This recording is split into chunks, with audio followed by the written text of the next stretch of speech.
Okay, so here is a TM Recoil Mark 18. Now, it is here because apparently it is having trigger troubles, although it seems fine. However, the reason I'm going to put the camera on just briefly is because this particular one is something I done for a friend in quite quick succession before a relatively big away game.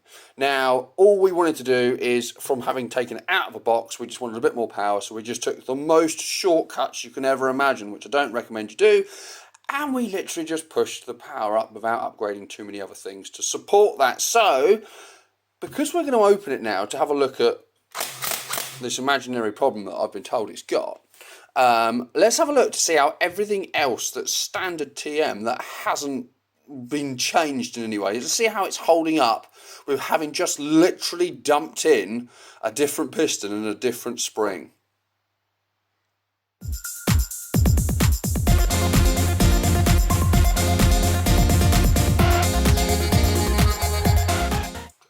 We were cutting corners so much with this one, we actually cut down a normal AEG spring that it would fit in the TMs.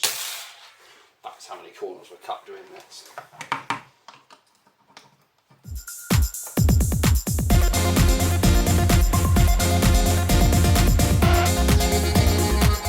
Now, interestingly, on taking this off, that didn't feel particularly tight on there, so I wonder if that connection was our cause of the lack of trigger response. And it almost looks like, hang on, it almost looks like, negative is on solid today, but that almost looks like, I don't know if the camera's even going to see this, looks like there's been a little bit of arcing, which is basically where you have the kind of connecting point on the electricity which causes it to spark, a little bit of arcing on that. So I wonder if that may have been the trouble of the kind of incessant trigger response and problem that was being experienced. So let's keep opening it anyway, because we just want to see how everything else is faring in here after our kind of like rushed, bodged assembly of just getting some extra power out of it.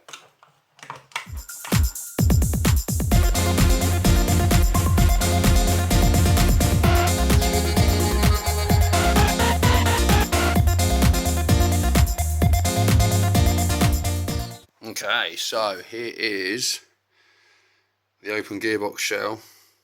Now, the only bit that is not the original bit that's in here is that. SHS piston head with a metal rack on it. So we changed that.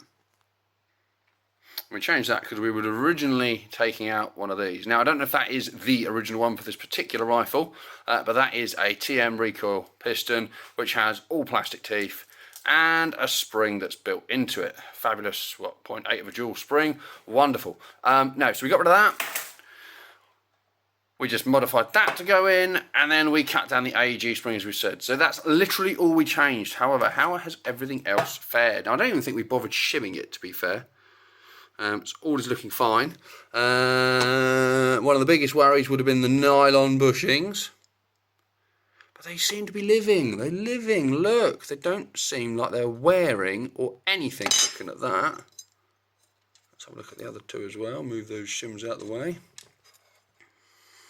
But they look all right. They look all right. So I'll tell you what we're going to do then. We're not even going to change any of that. We're just going to have a quick look over the trigger contacts and that because of this electrical issue. But I think it was the motor on inspecting and opening. Yeah, other than that, we're going to leave everything else standard, other than the modifications we've done, and continue to do some punishment. That is not something that I would recommend you do to your own guns, though. If you want durability, do it properly. Otherwise, do it like I'm doing, and do it to a friend's gun, so it's not your own. I think that's probably the way we should approach this one. So now the real reason we've come in here, obviously to look at the trigger contacts. Now this is the main trigger trolley. Well, that side looks all right. That side, however, does look a little bit suspect, doesn't it? So we'll give it a bit of a clean up, and that could just be where it's been arcing, which you can't really avoid unless you start putting things like MOSFETs in there. And of course the other thing is the actual trigger connectors that are in here. If we can even get any light in. We'll give them just a little clean up, as you can see on there. A little bit filthy. Maybe that's contributing towards it as well, who knows. We'll give them a little clean up, and then we'll rebuild it and then it should be good to go.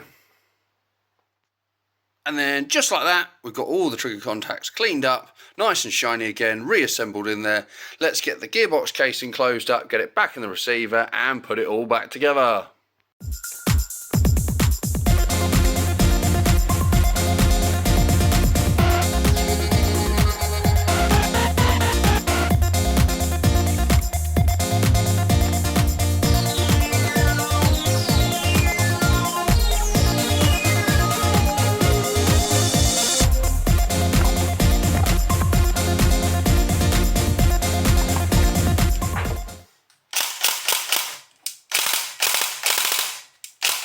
Okay, so that's working. Let's rebuild the top.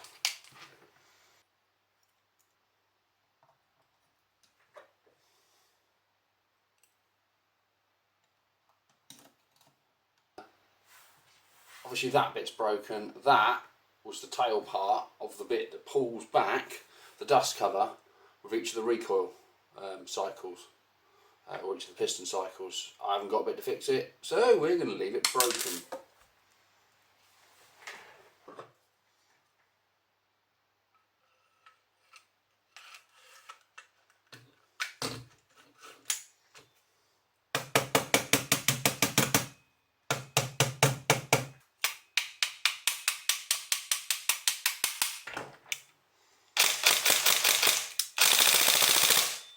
So there we go, trigger contacts cleaned, motor terminal crimped down and tightened up on the motor connector again, and nothing else upgraded. Let's see how long it lives.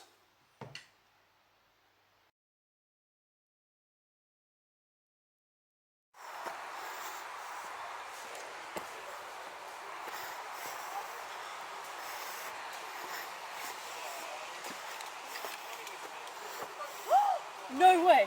Yes, wait, it's sorted, it's fixed. How? You have to go and test it though. Are you recording it? Yes. Okay, let's go then. You legend, thank you so much. I've just photoed it and everyone's going away from one. Your one's here, don't worry about that. Well, I've phoned it and then... Yeah. Oh my god, you legend.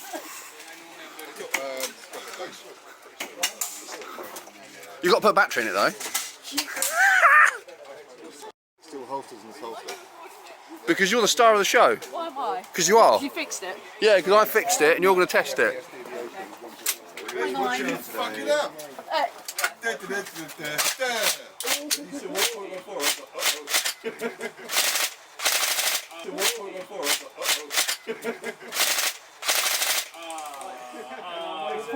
Does it work? It's a trigger response now.